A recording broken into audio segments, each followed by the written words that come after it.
Dengarkan terus Cerita Pagi bersama Kudus dan Dani.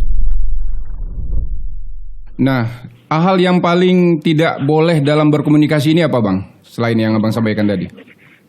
Hal-hal yang tidak boleh banyak sih sebenarnya ya.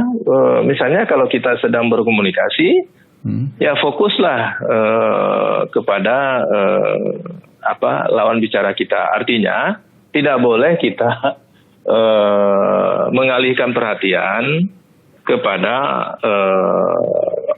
hal-hal lain kalau kita sedang berkomunikasi dengan seseorang. Jadi tidak boleh mengalihkan perhatian. Ya. Baik.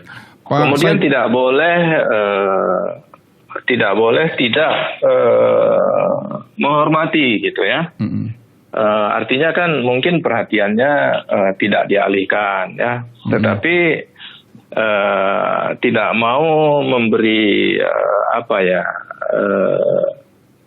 perhatian dalam arti pemahaman walaupun ada perbedaan ya, pengertian macam-macam semacam itu. Ya.